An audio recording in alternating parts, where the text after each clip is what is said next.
하나님 감사합니다. 한 영혼을 부르시고 이미 택하신 그를 부르셔서 죄를 깨닫게 하시고 회개하게 하시고 믿음 가운데 서서 구원의 자리에 서게 하시니 감사합니다. 오늘 하나님 앞에 올려드리는 모든 찬양과 또 간증과 기도와 모든 시간들이 하나님께 모든 영광 되기 원합니다. 예수님 이름으로 기도합니다. 아멘. 네. 침례식 관계로 문을 열어놓으니까 자연의 것들이 안에 많이 들어오고 있는 것 같아요.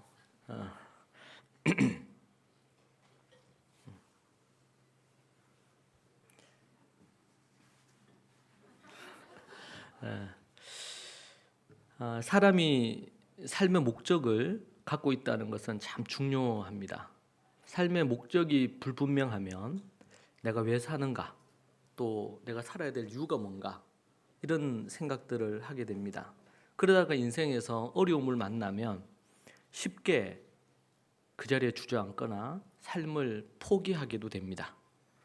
그것이 예전 아주 어렵고 힘들 때보다 현대의 사람들의 마음이 더 약하고 또 힘든 일 앞에서 견디기 어려워하는 그런 이유 중에 한 부분이 아닐까 생각을 하게 됩니다. 삶의 목적이 뭐냐? 내가 왜 사느냐? 좀 더 나아가서 우리가 왜 살아야 되는가? 예전에 제가 나는 왜 사는가? 라는 주제로 여러분과 함께 말씀을 나눈 적이 있습니다. 힘들고 어려울 때 그 사람의 삶의 목적과 이유가 무엇인지 그것이 분명해지는 것이 참으로 중요함을 느낍니다. 우리는 무엇을 위해 왜 사는지 이 부분이 분명하지 않으면 인간은 그냥 짐승과 다른 부분이 그냥 밥만 먹고 살 수가 없다는 거죠. 생각도 해야 되고 욕구도 있고 그리고 사랑을 주고 사랑을 받을 수 있는 그 모든 것들이 필요한 존재가 인간이 아닌가 생각을 합니다. 그런 의미에서 우리 특별히 또 침례식을 우리가 즈음해서 우리가 사는 이유가 뭔가에 대해서 여러분과 함께 생각해 보기 원합니다. 침례식은 거듭난 한 사람이 새로운 인생을 출발하는 예식입니다. 한 개인에게 가장 중요한 신앙의 예식이 있다면 침례식이 될 것입니다. 이것은 바로 새로 사는 삶의 이유를 말하는 부분이기도 합니다. 침례식 전에 예수님을 믿고 거듭나 믿음 생활을 하고 있을 수 있지만 우리가 결혼식을 하지 않고 결혼 생활을 할 수도 있죠. 혼인신고만 하고. 그러나 결혼식이 중요하듯이 우리의 신앙에 있어서도 이 침례식은 바로 그런 결혼식과 같은 의미를 갖습니다. 이때부터 이제 새로운 삶이 시작된다. 성경은 우리에게 거듭남에 대한 얘기를 합니다. 다시 태어났다. 그것을 기념하는 날이 침례식이라고 할 수가 있습니다. 오늘 우리 8분이 침례식을 받게 되는데 이분들에게 하나님께서 새로운 삶의 출발점이 되기를 축복합니다. 그리고 우리 침례식을 이제 오늘 받는 분들은 어떻게 보면 결혼식과 같고 그리고 이미 침례를 받았거나 이렇게 하는 경우에는 결혼 기념일과 같은 날이 교회에서 행하는 침례식입니다. 먼저 이전에 침례를 받았다면 또 우리의 침례를 다시 하나님 앞에서 그때 그 마음 첫 마음대로 첫 마음으로 내가 살고 있는지 확인을 해야 되겠습니다. 우리가 사는 이유가 뭐냐라고 할 때 첫 번째로 생각할 것은 우리는 창세기에서 그것을 답을 얻을 수 있습니다. 하나님께서 에덴 동산을 만드시고 그 가운데 하나님의 형상으로 인간을 지으신 이후에 그곳에서 하나님께서는 우리와 교제하기 위해서 우리를 그 길을 아담과 하와를 두셨다고 얘기를 합니다. 에덴 동산은 아담과 하와를 위한 그리고 그의 후손들을 위한 공간이었기도 했지만 하나님을 위한 공간이기도 했습니다. 모든 만물의 주인 되시는 분이니까 에덴 동산이 굳이 필요 없는데 우리 인간과 함께 하시기 위해서 그분은 에덴 동산에 함께 아담과 하와 거니시기도 하고 대화하시기도 하고 그렇게 하셨던 것을 봅니다. 하나님은 성전, 예배당, 교회당, 성막 이런 곳이 필요치 않는 분입니다. 모든 것이 그분이 지으신 곳인데 그분이 머무르셔야 되는, 그분을 가두어 둘 수 있는 곳은 없지요. 교회는 우리 하나님의 처소입니다. 그러나 그것은 하나님을 교회에서만 만날 수 있기 때문에 교회를 하나님의 처소라고 하지는 않습니다. 모든 우주 만물, 이 땅 가운데 하나님은 주인이십니다. 그리고 그분을 가둘 곳은 없어요. 그런데 하나님이 스스로 몸된 교회 안에 머물겠다고 하신 거고, 성소에 머물겠다 하신 거고, 그 하나님께서 이 땅에 인간의 몸에 자신을 가두시기로 정하신 것입니다. 성육신 하셨다고 하죠. 성육신 하셨다. 하나님께서 우리를 창조하시고 지으신 것은 하나님이 이르시되 우리의 형상을 따라 우리의 모양대로 우리가 사람을 만들고 그들로 바다의 물고기 모든 것들을 다스리게 하자. 하나님이 자기 형상 곧 하나님의 형상대로 사람을 창조하시되 남자와 여자를 창조하시고, 그렇게 이야기합니다.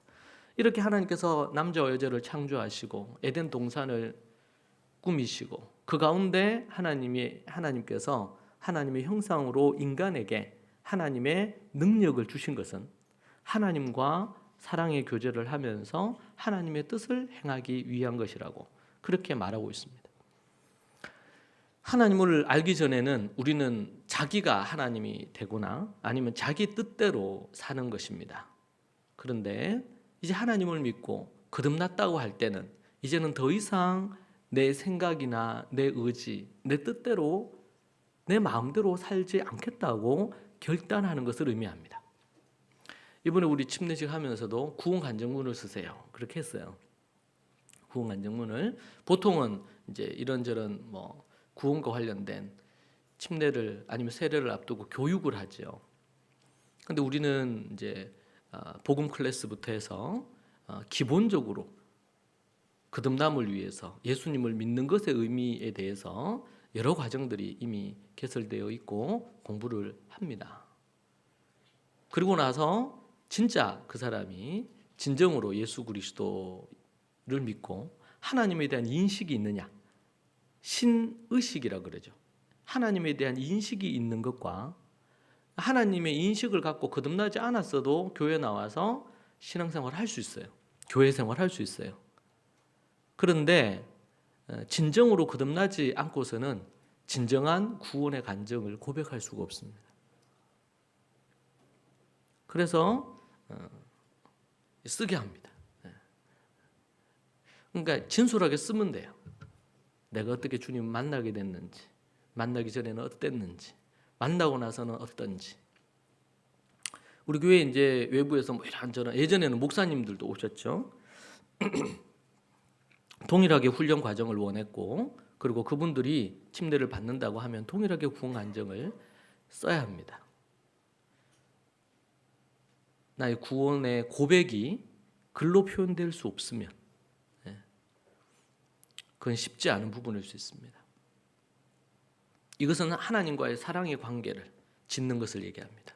하나님과 사랑의 관계 안에 있느냐, 교회를 다니느냐. 오늘 간증에도 보니까 교회를 다녔고 많은 봉사도 했고, 그런데 그 교회 나오는 것이 너무 좋았대요.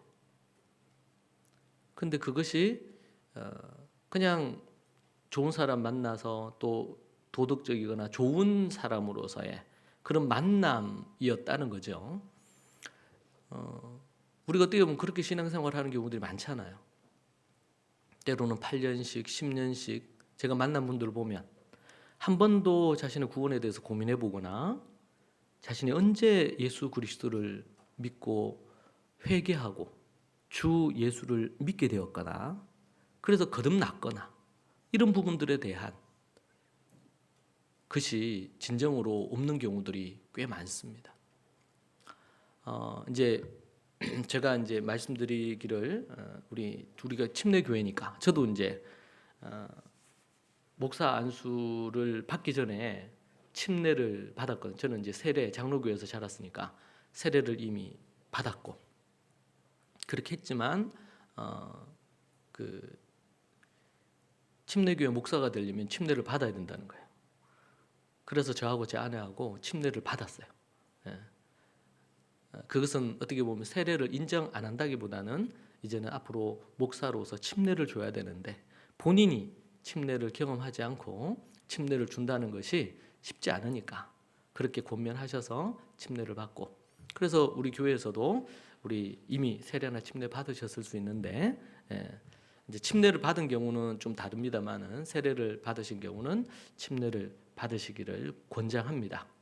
그리고 이제 만약에 침례나 세례를 받았는데 그 부분에 대한 것을 나 예전에 받았습니다 이렇게 하고 그냥 넘어갈 수 있지만 이제 어떻게 보면은 우리 교회에 침례 교인으로 그렇게 인정을 하거나 이렇게 하려면 이제 신앙 구원 간증을 해서 그때 과거에 내가 받은 세례나 침례가 그런 의미가 있다는 것을 다시 이제 확인하고, 그래서 내년에는 혹시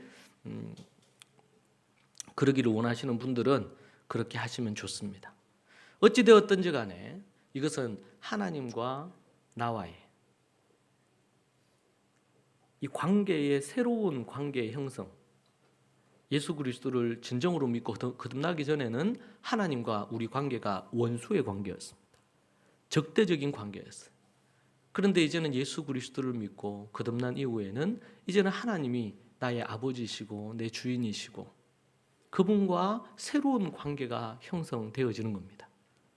뭐 신앙생활을 잘하고 못하고 이거는 이제 두 번째 부분이고, 진정으로 거듭나고, 그래서 성경에서는 진정으로 거듭난 자를 뭐라 그럽니까? 새 생명이다, 새로 태어났다, 그렇게 얘기를 하죠. 새로운 탄생을 의미합니다. 새로운. 그래서 니고데모가 예수님께 와서 묻잖아요. 어떻게 해야지 내가 다시 태어날 수 있느냐. 이제 내가 어른이 됐는데 어머니 모태로부터 태어날 수도 없고 어떻게 태어날 수 있느냐. 성령으로 거듭나야 된다고 예수님이 그렇게 말씀하셨습니다. 성령으로 거듭나서 이제 삶의 주인이 바뀌어야 되는 거죠. 사단, 자기 자신이 주인이었다가 하나님이 주인이시고, 하나님이 뭐라고 얘기하시는지가 인생에 가장 중요하고, 그렇기 때문에 뭐가 중요해요? 이 하나님의 말씀이 중요한 거예요. 성경에서 뭐라고 얘기하시느냐? 뭐라고 얘기하시느냐? 이 시대는 어떤 그 사람의 느낌, 그 사람의 마음, 보통은 이 시대가 그런 것들을 추구하잖아요. 네 마음이 원하는 대로 해라는 거예요. 그 부분은 일면 일리가 있어요. 우리 크리스찬들이 보면 너무 자기를 억압하는 경향들이 없지 않아 있습니다. 올바른 어떤 기준을 따라 해야 된다. 율법주의적인, 율법은 우리에게 좋은 건데 하나님의 계명은, 근데 너무 거기에 옥죄다 보니까 마음이나 정신적으로 이런저런 스트레스를 너무 많이 받는 거예요. 무조건 참고 무조건 인내하고 뭐 이렇게 하면서. 그래서 제 아는 은퇴 목회자 목사님이나 사모님 중에 보면은 참 마음과 정신적인 어려움을 겪는 분들이 생각보다 많아요. 예. 그렇잖아요. 목사나 아니면 어디 사모님들은 어디 얘기하기가 쉽지 않단 말이죠. 그래서 참고 그게 이제 하루 이틀 이렇게 된 게 아니고 이제 10년, 20년 넘어가면 속이 말해 속이 문드러져요. 근데 그걸 갖고 어디서 얘기할 수도 없어.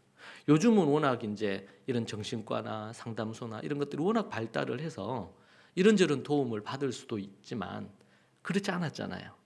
예전에는. 그래서 보면 참 그런 부분들이 어려움이 있습니다. 그런 부분에서 어느 정도 자기 마음, 죄가 아닌 부분에 있어서 자기 원하는 부분을 따라 하는 게 필요할 수도 있어요. 그러나 성경은 우리에게 우리의 마음에 원하는 대로가 아니고 옳은 것을 하라고 성경은 여러 번 반복해서 말하고 있죠.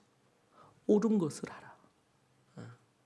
이는 옳은 것이니 내 부모에게 순종하나. 왜 그래? 이는 옳은 것이다. 하나님 앞에 그게 바르단 말이에요.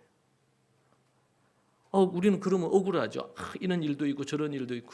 제가 이제 우리 부모 훈련 대학에서 그런 강의 하잖아요. 효도 강의 하잖아요. 제주도에서 몇몇 군데에서 저한테 메일이 왔어요. 목사님 말씀을 들으면서 이 효에 대한 깊은 깨달음을 얻었다는 거예요. 그런데 사연을 쭉 길게 썼어. 뭐 A4 그걸로 하고 그러면 한 4-5장 되는 것 같아요. 그게 됐어요. 아버지가 어떻게 학대를 했는지 부태가지고 쫙 나와요. 그냥 눈물 없이 읽을 수 없는 그런 글들이죠. 때로는 어떤 케이스 상황 따라서 어떤 변화들이 있어야 될 수는 있어요. 그러나 성경은 우리에게 우리의 느낌, 우리의 마음, 우리의 생각이 아니고 하나님이 원하시는 것이 무엇인지 옳은 일을 하라. 요즘 이 시대에 성경의 이 부분은 외면받죠. 무시당해요. 이 시대에도 여론이 중요해요. 무시받아요. 어느 예전에 보니까 어느 교회가 직분자를 세우는데 이제 그 사람이 헌금 생활을 잘하는지 이런 부분들에 대한 거를 확인한 부분에 대해서 교회 안과 교회 밖에서 아주 비난 여론이 있었습니다. 그런 관련된 기사를 본 적이 있어요. 세상에서는 어디 뭐 백화점 아니면 어디 무슨 회원권을 갖고 이렇게 할 때 특별히 뭐 어떤 비용을 지불하거나 그렇지 않고 무료 회원권을 많이 얻죠. 세상에서는 요즘. 그러다 보니까 교회에 어떤 멤버가 된다든지 아니면 또 교회에서 어떤 직분을 얻는다든지 이렇게 하는 부분에 있어서도 무료로 뭔가 다 되기를 원해요. 아무 조건 하지 않고 또 교회는 사랑의 공동체니까 그냥 받아야 되는 거 아니냐. 심지어는 이제 그런 부분까지 하죠. 왜 뭐 미션 스쿨이나 이런데 그게 뭐 교사든 아니면은 왜 굳이 교목을 미션 스쿨에 두느냐까지 얘기하죠. 왜 그 안에는 다른 종교를 가진 자들도 있을 수 있는데 다른 타 종교의 그 부분도 그 미션 스쿨 안에 있어야 되는 거 아니냐는 거예요. 어떤 기준 자체가 자꾸 사라지고 있는 시대가 돼요. 한동안 계속 그렇게 될 거예요. 그게 시대 정신이니까 지금 이 시대가. 그렇기 때문에 우리가 어떤 성경에 나오는 올바른 가치를 갖고 뭔가를 하려고 하면 저항에 부딪힐 수밖에 없고 때로는 핍박도 당할 수도 있고 어려움이 있을 수가 있어요. 제가 이제 부모들 상담을 하다 보면 그런 거 있죠. 부모가 주도권을 갖고 리더십을 갖고 아이들을 이끌어 줄 거냐. 아이들의 어떤 원하는 것을 들어서 반영을 해줄 거냐. 이 사이에 긴장감이 있거든요. 긴장감이. 세상의 교육 철학을 따르면 따를수록 후자에 더 가까워요. 아이들이 원하는 욕구를 채워주는 부분에 더 많아요. 그런 부분에서 우리가 어떤 밸런스를 가질 거냐. 그리고 하나님께서 원하시는 것으로 이끌 거냐. 그때 그 기준이 뭐예요? 성경일 수밖에 없죠. 우리는 그 싸움을 우리 안에 가지고 있어요. 어떻게 우리가 살 것인가? 타락한 인간은 하나님과 새로운 관계 설정을 합니다. 그전에는 하나님이 없었어요. 무신론자였죠. 하나님 없었어요. 교회를 다녀도 목사님들 좋은 말씀, 뭐 성경 예수님에 대한 얘기하긴 하지만 그러나 그냥 종교 생활을 하듯이. 어제 뭐 어떻게 하다가 어떤 글을 봤는데 어떤 스님이 아무 생각 없이 절 나오지 말고 아무 생각 없이 교회 가지 말라고 이렇게 법회를 하시더라고. 절을 나오는데 그냥 맹목적으로 절에 나오지 말라는 거예요. 수행을 할 생각을 하고 제대로 마음을 갖고 오라는 거예요. 여러분들이 혹 교회 가더라도 그렇게 하라는 거예요. 다르게 표현하면 종교생활 하지 말라는 얘기겠죠. 진정으로.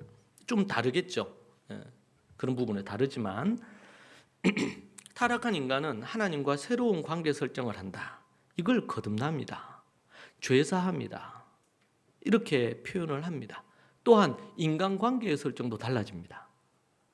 예전에는 다 무조건 나 아니면 내 가족 뭐 내 자식, 좀 더 넓으면 내 자식, 내 가족 정도.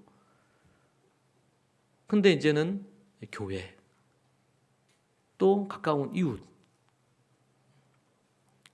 강도 만난 사람을 치유해주고 회복시켜줬던 사마리아 사람처럼 초점이 달라지는 부분입니다. 그래서 우리가 거듭남이라는 것을 어떤 분은 그렇게 표현했습니다. 세계관의 변화다. 그 사람이 갖고 있는 세계관의 변화다. 그렇게 말하기도 합니다. 첫 번째, 우리가 새로운 삶으로 진입하는 첫 번째 부분은 하나님과의 관계 형성을 하는 것입니다.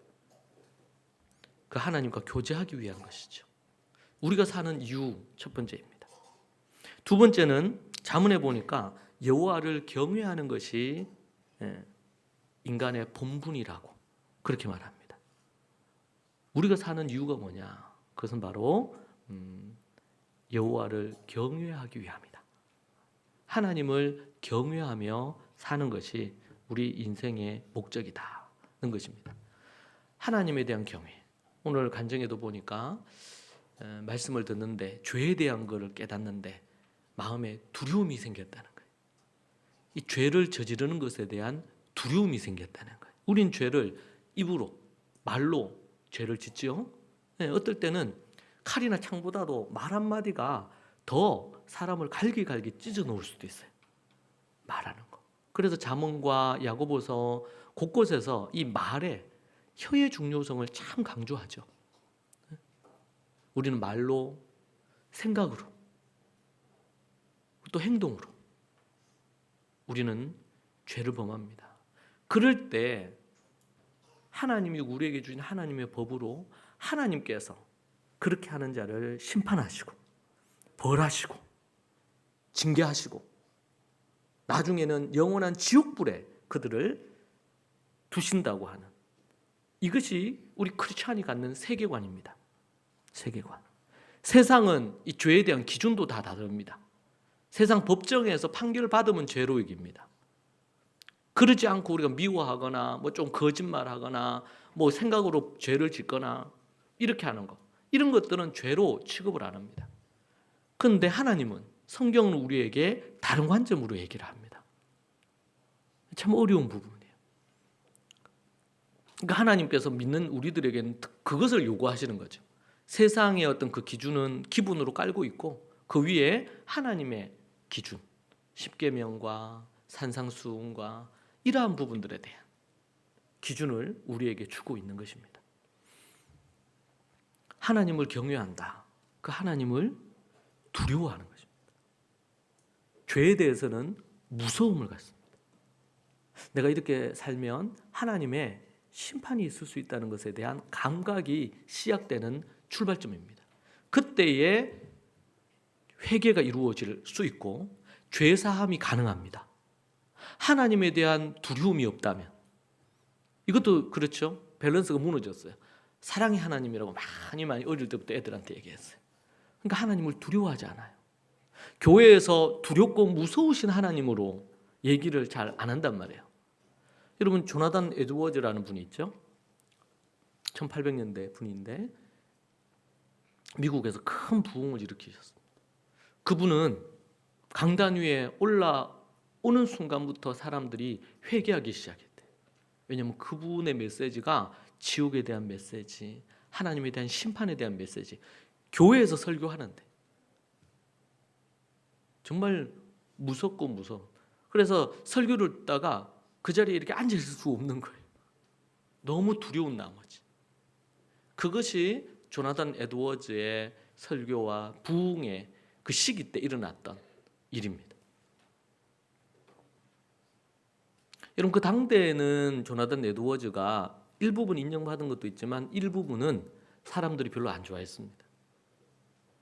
왜냐하면 청중들이 좋아하는, 원하는 메시지를 전하지 않았으니까요. 후대에 아주 이분의 사상과 설교와 이런 것들이 더 큰 파장을 일으켰죠. 그래서 부흥의 불쏘시개가 되었습니다. 여러분, 하나님을 이 한 주간 지내는 동안 두려워하셨습니까? 하나님에 대한 거룩한 두려움이 여러분을 제어했습니까? 여러분의 어떤 말과 행동을 하나님에 대한 경외심이 우리를 제어하고 있느냐는 겁니다. 우리가 사는 이유는 하나님을 경외하기 위해서 우리가 존재합니다. 우리의 자녀들에게 하나님에 대한 경외심을 심을 수 없다면, 그들에게 그 씨앗들을 뿌려서 그것을 가질 수 없다면, 그들은 교회를 다니지만 하나님의 말씀과는, 하나님의 계명과는 먼 삶을 살게 될 것입니다. 주님 없는 삶을 살게 될 가능성이 높은 것입니다. 세 번째는 신명기 6장 4절에서 9절, 우리가 잘 아는 쉐마의 말씀입니다. 우리가 사는 이유는 하나님의 말씀의 사람이 돼서 말씀을 전수하기 위한 것입니다. 제가 예전에 내가 사는 이유는 이라고 설교 제목으로 설교한 적이 있습니다. 말씀의 사람이 되는 것입니다. 저는 이스라엘을 여러 번 방문하고 또 관련된 연구를 하면서 우리와 너무나 다른 저들의 존재 이유를 보게 되었는데, 그건 뭐냐면 저들이 사는 이유가, 유대인들이 사는 이유가, 일하는 이유가, 일하고 돌아와서 거기는 아주 일찍 출근하거든. 7시, 8시 되면 출근해요. 학교 등교도 그때 해요. 그리고는 이제 한 4시 좀 넘어가면 해가 진단 말이에요. 어두워져요. 근데 그들이 퇴근하고 나면, 학생들은 그 학교를 파고 나면 어디로 오냐면 이제 회당, 교회로 오는 거예요. 그들이 한 곳은 거기 유대인들이 그 도시에 마차, 그 당시 옛날에는 마차가 없었으니까 마차로 사람들을 짐을 옮겨주거나 뭐 이런 걸 했단 말이에요. 근데 유대인들이 그 상권을 잡고 있었어요. 근데 이제 비수기였어요, 비수기. 그러니까 사람들이 별로 없잖아요. 근데 한 손님이 거기서 마부를 찾고 마차를 찾는데 없어, 사람들이. 그래서 그 이제 카페에 들어가서 물었어요. 제가 이렇게 이동하려고 하는데 이게 마부가 어딨냐고. 그래서 이제 하니까 조금 가면 저기 있는 집이 있는데 거기에서 유대인들이 모여가지고, 이제 비수기니까 일이 없잖아요. 우리나라에서는 농사 짓는 때 농사를 안 짓고 그럼 뭐예요? 할 일이 없잖아, 남자들이. 그 주로 뭐 했어요?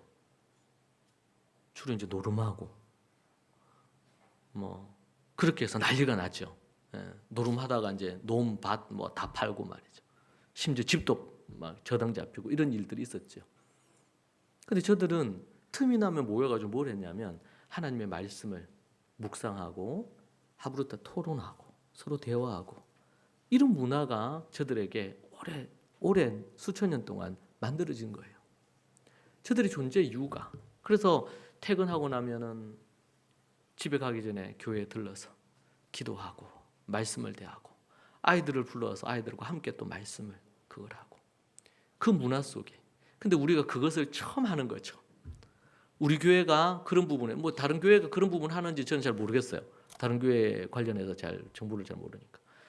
근데 그 비전을 갖고 우리가 10수년 전부터 그렇게 우리가 왔죠. 그리고 가정이 교회와 함께 학교를 하기 위해서 학교도 세우고 그렇게 해서 왔어요. 여전히 쉽지 않은 걸음으로 왔는데 하나님이 인도해 주셔서 왔죠. 근데 제가 꿈꾸는 것은 그런 부분이에요. 우리가 출근해서 일하고 월급을 받고 이렇게 하는 이유가 뭐냐? 하나님의 말씀을 가까이 하고, 퇴근하고 나면, 학생들은 학교를 마치고 나면 하나님의 말씀에 더 집중하기 위해서, 학교에서 뭐 3시간씩 4시간씩 말씀과 관련된 활동을 하는데도 불구하고 저들이 끝나고 나면 다시 학교로 와서. 근데 지금 그 갭이 크잖아요. 케이스마다 다 다르죠. 갭이 큽니다. 그래서 제 입장에서는 이게 너무나 당연해. 그리고 그렇게 하려고 나아가야 돼. 그런데 그걸 하기 싫기도 할 수 있단 말이에요. 이런 것에 대한 갭이 생겨요. 거부감이 있고. 그러니까 이걸 해결할 수 있는 부분은 교육밖에 없거든요. 이걸 어떻게 뭐 그냥 설명하고 납득을 시켜서 될 수 있는 게 아니거든요.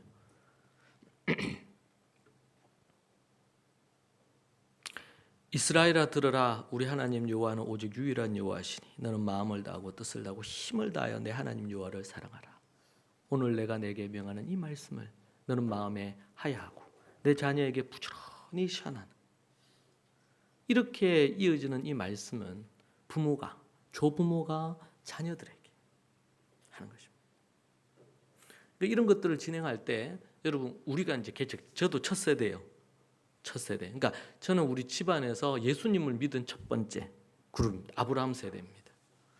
근데 참 힘든 것은 아브라함 세대의 첫 세대를 거치면서 1세기 교회의 초대 교회의 이 말씀의 사람, 네. 말씀, 우리 슬로건이 말씀의 사람, 말씀 전수, 말씀 전파잖아요. 말씀의 사람이 된다는 거를 깨달은 게 아예 몰랐으면 어떻게 보면 더 편했을 수 있을 것 같아요. 목사인 저의 경쟁 상대가 이제 초대교회 랍비라든지 이런 우리 1세기 교회의 성도들의 모습이잖아요. 근데 그렇게 안 자랐어, 저도. 근데 그렇게 이제 책을 깨달았어요.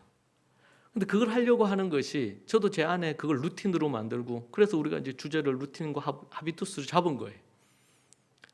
그것이 하나의 몸의 습관이 되고 이게 되게 만든다는 게 쉽지 않은 부분이잖아요. 여러분, 말씀의 사람이 되는 것, 이것이 내 존재 이유인 거예요. 틈날 때마다 저도 100% 다 그걸 다 할 수는 없어요. 근데 어떻게 하든지 간에 틈날 때마다 말씀 보려고. 우리는 1년에 1독, 2독 이렇게 하는 것이 우리 성도들의 매년 연초가 되면 꿈이잖아요. 올해는 꼭 1독 해야 되겠다. 작년에 1독들을 많이 하셨는데. 근데 이스라엘에서는 그렇지 않거든. 1독이 문제가 아니야. 어떻게 하면 성경을 더 깊이 연구하고, 하루에 성경을 묵상하고 연구하는 시간이 이제 직업 선택에 있어서도 그러한 시간을 확보할 수 있는 직업을 어떻게든 가지려고 애도 쓰고, 자녀 세대들이 직업 갖게 하는 것도 그러한 관점에서 직업 선택의 부분도 갖게 하고. 왜? 말씀의 사람이 돼야 되니까. 말씀의 사람이 되어야 그 말씀의 사람이 된 사람이 나중에 말씀의 어머니, 말씀의 아버지가 되고 나중에 말씀의 조부모도 될 수가 있으니까. 그렇죠? 제가 우리 대구 교회가 대명동에 있을 때 그 밑에 가면 노인복지회관이 있습니다. 거기서 제가 이제 강의도 설교도 하고 이렇게 했었어. 근데 가보니까 은퇴하신 교장 선생님들도 계시고 현직에서 아주 화려했던 분들이 생각보다 많더라고요. 한 60명 정도 모여 계셨는데 제가 이제 거기 가서 이제 교육에 대한 강의를 했거든요. 초청을 해주셔가지고. 근데 그분들은 그냥 사는 이유가 그래서 저는 이제 그때는 몰랐어요. 근데 제가 몇 년 동안 관련된 이런 부분에 대해, 죽음에 대해서도 공부하고 이런저런 거 하면서 우리가 노년을 어떻게 보내야 되는구나에 대한 생각들을 많이 하게 됐거든요. 노안이 오니까 몸이 불편하기도 하죠. 움직임이 젊었을 때보다 훨씬 더 그렇습니다. 그런데 삶의 목적이 분명하면 갈렙처럼 나이가 80이 넘어가고 90이 되어가고 이렇게 하는데도 젊은이들보다도 더 큰 열정과 비전과 꿈을 갖고 오늘을 사는 거예요. 오늘을 사는 거예요. 때로는 내 생이 끝날 그 죽을 날을 기다리면서 사는 게 아니고 인생을 그렇게 사는 거예요. 제가 지난번에 얘기했죠. 여러분 나이에 0.7을 곱해야 된대요. 예전하고 달라졌어. 예전은 조선시대는 40대 되고 그러면 대부분 다, 여기 보니까 대부분 다 돌아가실 분들이 아직 다 살아계신 거예요. 조선시대로 따져보면. 평균 수명이 40이 안 됐다 그래요. 이 특별히 더 이런 양반 계급이 아닌 부분은. 양반 계급에서 좀 이제 40대들이 좀 있었고. 근데 지금 수명이 100세 시대. 그런 부분이 됐죠. 어제는 잠깐 뉴스 보니까 120세를 기준으로 한 어떤 프로젝트를 보험사든 뭐든 다 만든대. 이제는 120세를 기준으로 0.7을 곱해야 돼. 0.7을 저는 곱하면 아직 30대 중반이야. 지금 30대 중반인데 골골해서 문제인데 30 중반이야. 갈렙 보세요. 우리 믿음의 모세도 나이 80에 하나님 앞에 부름받아서 120세까지. 그때 수명이 길기 때문에 그렇게 산 게 아니거든요. 연구해 보니까. 우리는 우리의 생이 끝나는 날까지 우리에게 주신 하나님의 비전과 꿈을 갖고 가는 거예요. 그 꿈과 비전이 우리를 사로잡고 이끌어내야지 우리가 움직일 수 있어요. 안 그러면은 주저앉게 돼요. 머무르게 돼요.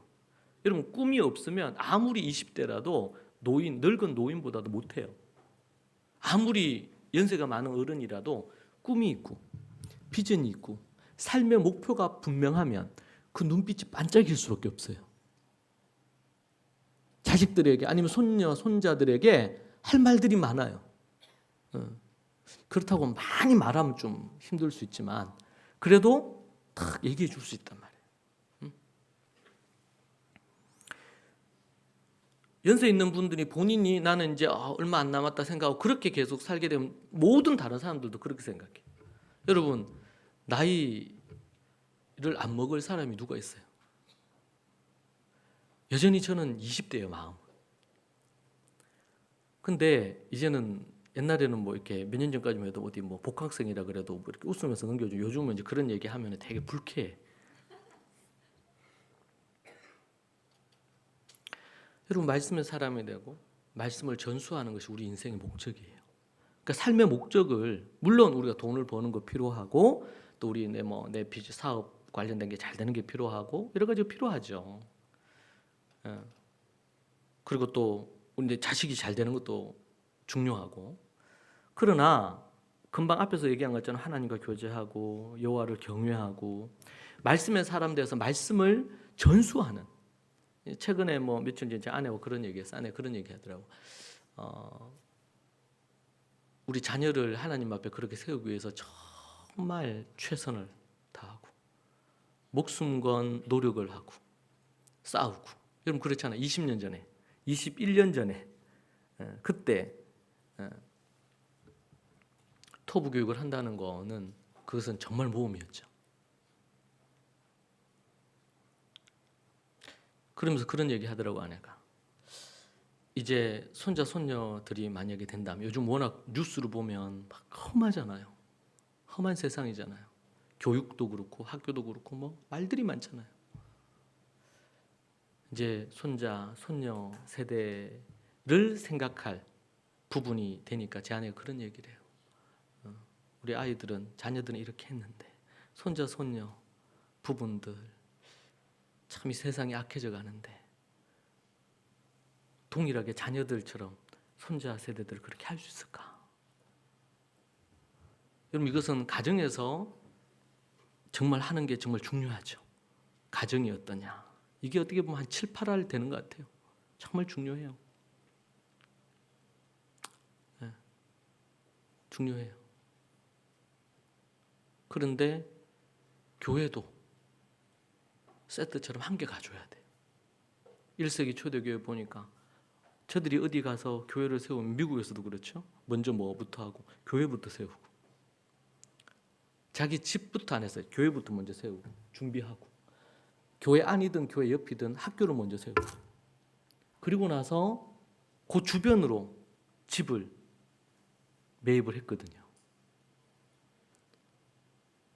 정말 한 마을이 필요하죠. 어디 속담처럼. 그것이 우리의 비전과 그 꿈으로 함께 하지 않으면, 함께 하지 않으면, 지금 당장 내 자녀 뭐 이런 부분에 생각해요. 그렇게 그냥 하다 보면 시간이 지나면서 어떻게 해요? 나중에 3세대. 저는 아브라함과 이삭과 야곱의 하나님, 이게 옛날에는 이게 말씀 전수 관련된 게 말씀이라고 생각 못했어요. 아브라함과 이삭과 야곱의 하나님이구나. 그런데 제가 이제 한 20여 년 전부터는 이 3대가 하나 되면 주님 오실 때가 영원히 하나 될 수 있다는 거구나. 아브라함과 이삭과 야곱의 하나님이. 아브라함의 하나님, 이삭의 하나님, 야곱의 하나님. 아브라함이 믿었던 그 하나님에 대한 신앙이 그 아브라함의 신앙과 동일한 신앙이 이삭의 신앙이 되어야 되고, 그리고 이삭이 하나님과 관계에 맺으면서 신앙생활했던 것이 야곱이 똑같은 신앙의 모습이어야 되거든요. 세대 차이가 나면 안 돼. 세대 차이가. 동일한 신앙과 믿음이 돼야 돼요. 믿음. 그렇죠. 여러분, 지금 자식들도 하는 게 참 버거운데, 자식의 자식까지. 그러니까 이제 더 생각하고 싶지 않죠. 오죽하게 해서 우리는 지금 제가 20년 넘게 제 아내와 이렇게 왔잖아요. 부지런히 달려왔잖아요. 왜 중간에 포기하고 싶고 이런 게 왜 없었겠어요?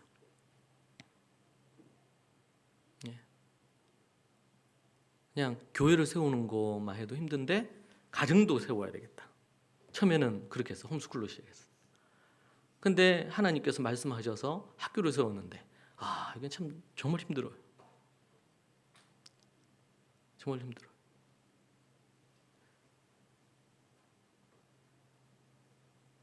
그런데 그러한 어떤 커뮤니티, 마을을 만들어내지 못하면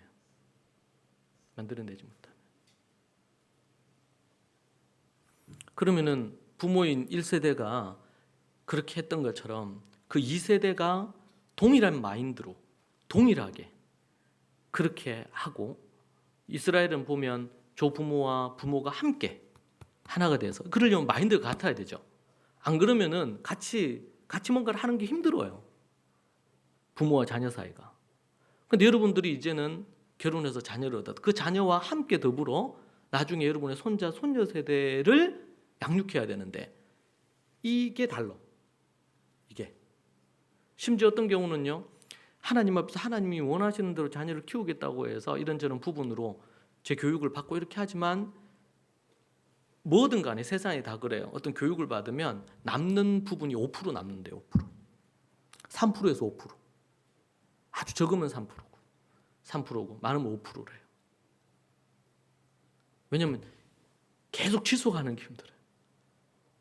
제가 20몇 년 전에 저희 가정과 함께 한국에서 처음으로 홈스쿨이라든지 이런 교육을 했던 그 그룹들 중에 10%가 안 남았어요. 그러니까 그 통계는 맞는 것 같아요.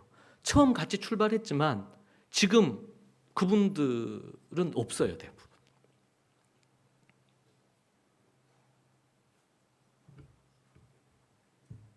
우리가 믿음으로 하나님 앞에 나아가야 됩니다.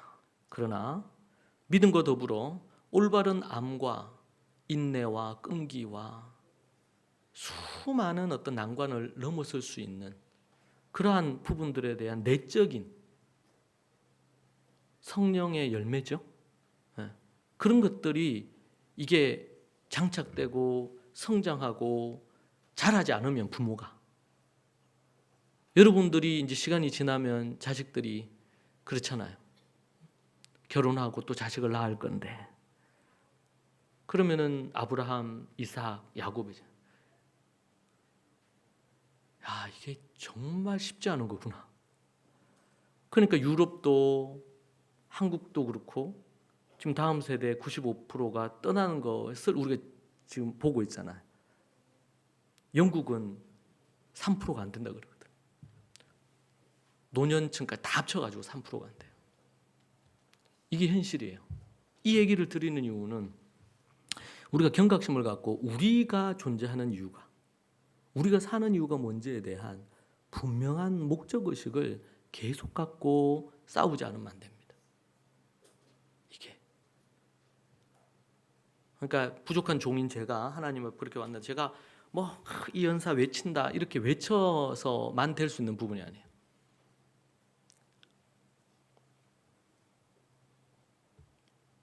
이번에도 우리가 대책 모임이나 이런 부분 통해 가지고 이런저런 부분을 하는 이유 중에 여러 가지가 이유가 있습니다. 그들의 20대를 제가 돌아간다면 20대를 이렇게 보냈으면 좋겠다라고 이번 대청 캠프 가서 제가 얘기를 나눴어요. 아이들, 학생들 얘기도 듣고. 기대하고 꿈꾸는 거는 부모들이 가졌던 그 마음 그대로 이 자녀 세대들이 그 마음으로 자신의 인생을 살고 결혼을 하고 가정을 이루는 거. 이 부분이 만약에 되지 않는다. 그러면은 참 어렵죠. 쉽지 않은 부분입니다. 그래서 우리가 그냥 단편적으로 우리가 생각하지 않고 넓고 길게 보면서 우리가 어떤 비전과 꿈을 갖고 나아가야 됩니다. 그래서 우리가 왜 사느냐 말이죠. 우리가 왜 사느냐. 가정마다 아니면 개인마다 상황이나 여건들이 다 다를 겁니다. 그러나 원리와 기본 원리와 원칙은 동일해요. 그 부분들이 만들어져야 돼요. 이게.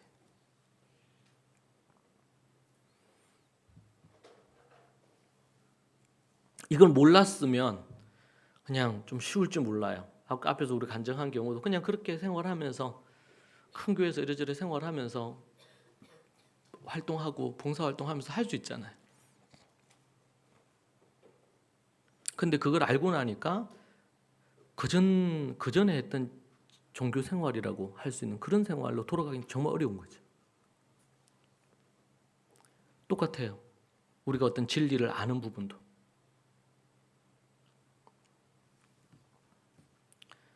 마지막으로는 디도서 1장 5절에 보면 이런 말씀이 나옵니다. 내가 너를 그레데에 남겨둔 이유는 바울과 디도, 디모데 이 그룹들이 그레데에 갔습니다. 근데 그레데에서 복음을 전하고 구원 얻는 일들이 있었는데 거기에 같이 갔던 디도를 남겨둡니다. 남겨둔 이유가 뭐냐? 남겨둔 이유는 남은 일을 정리하고 내가 명한 대로 각 성의 장로들을 세우게 하려 함이니. 바울의 선교팀이 갔다가 거기서 복음을 전했어요. 일부 믿는 사람들이 생겼습니다. 이 섬입니다, 섬. 그래서 거기에 그러면은 지금 이 믿는 자들이 생겼는데 거기에 책임자로 디도를 거기 둔 거예요. 내가 너를 거기 둔 이유는 남은 일을 복음 전하고 이렇게 하면서 했던 부분들에 대한 일을 마무리를 하고 내가 명한 대로 믿은 자들과 함께 더불어 각 성에 그 그레데 안에 성이 있었던 것 같아요. 성에 장로들을 세워서 성의 지도자들을 세워서 그 지도자들을 세워서 그곳에 지도를 세운다는 건 뭐예요? 교회를 세우는 거예요. 교회를. 그러니까 유대인이었던 바울 같은 경우에는 교회를 세운다, 회당을 세운다 그럴 때는 단순히 그냥 교회를 세우는 것이 아니라 어떻게 해요? 믿음의 타운을 형성하는 거예요. 그렇죠? 교회와 학교와 가정을 견고하게 믿음으로 세워서 그 타운을 형성하도록 하기 위해서 누구를요? 그레데에 디도를 뒀어요. 그리고 3장에 걸쳐서 어떻게 해야 될지에 대한 내용들을 쭉 하고 거기에 지도자의 자격에 대한 내용도 나옵니다. 어떤 장로를 세워야 되느냐 기준을 얘기를 해줘요.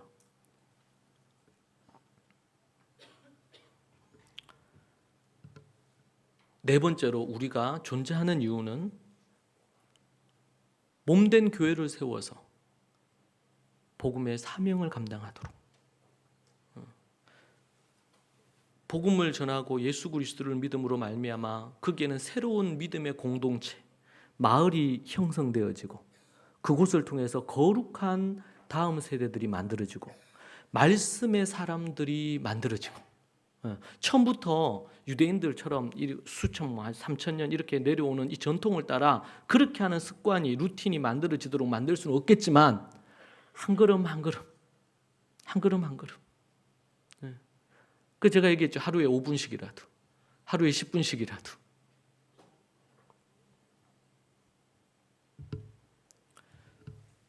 오늘 우리가 말씀해 보니까 마태복음 28장의 말씀에 나오죠. 너희는 가서 모든 민족으로 제자를 삼아 아버지와 아들과 성령의 이름으로 침례를 베풀고 내가 너에게 분부한 모든 것을 가르쳐 지키게 하라.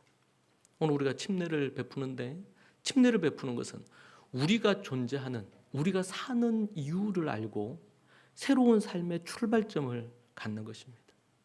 이것은 십자가의 길입니다. 너무나 행복하고 축복하고 축하할 일이지만 그러나 이것은 고난의 길이고 좁은 길이고 십자가의 길입니다. 그냥 어디 로타리 클럽이나 이런 것처럼 교제하는 노는 이런 정도의 부분이라면 같이 어디 놀러 다니고 맛있는 거 먹고 이 정도면 괜찮은데 교회는 정말 서로가 깎여가지고 다듬어지고 그리고 더 나아가서 하나님의 말씀의 사람 되고 말씀을 전수하고 쉽지 않죠. 더 나아가서 몸된 교회를 세워서 이제는 영구히 한 세대가 가더라도 아브라함과 이삭과 야곱의 하나님이 이어지도록 세대 차이 없이, 그래서 우리가 천국 가서 볼 때도 시간이 지나면서 더 좋아지는, 더 나아지는, 더 말씀의 사람으로 준비되어지는 그런 놀라운 일들이 계속 이루어지는 것이 우리가 천국 가서도 볼 수 있어야 되겠죠. 그 일을 위해서 우리 특별히 오늘 우리 대구와 경기 교회 식구들이 함께 예배하면서 우리가 사는 이유가 뭐냐, 우리 대구 교회가 존재하는 이유가 뭐고 우리 경기 교회가 사는 이유가 뭐냐, 그 일을 위해 개개인들이 그 부분에 사로잡혀야 되고 더 나아가서 그렇게 사로잡힌 사람들이 구심점을 갖고 원심력을 낼 수 있는, 힘을 낼 수 있는, 서로가 하나가 돼서 하나님 앞에서 함께 가정도 교회도 학교도 함께 세워서 주님이 원하시는 그런 모습으로 세우는 것이 이 땅의 소망이요 이 땅의 빛이라고 생각합니다. 그럴 때 우리 사랑하는 자녀들이, 우리 그 다음 세대 자녀들이, 손자, 손녀 세대들이, 또 증손자 세대들이 믿음을 저버리지 않고 주님 버리고 떠나지 않고 신앙을 계속 이어갈 뿐만 아니라 부모보다도 더 좋은 믿음의 부분으로 그렇게 서나아가는 역사가 있기를 소망합니다. 기도하겠습니다. 하나님 감사합니다. 우리 사랑하는 믿음의 우리 식구들과 함께 우리가 사는 이유, 우리가 왜 살아야 되는지 이 네 가지를 분명히 알고 올바로 하나님 앞에 행하는 그런 우리 모두가 되기를 소망합니다. 아버지 하나님, 주님과 깊은 교제 가운데 설 뿐만 아니라 정말 하나님이 기뻐하시는 부분으로 우리가 나아가기를 원합니다. 하나님을 경외하고 말씀의 사람, 말씀 전수자로, 그리고 몸된 교회를 세워서 나아가는 그런 하나님의 모든 사람들이 되게 하여 주옵소서. 예수님 이름으로 기도합니다. 아멘.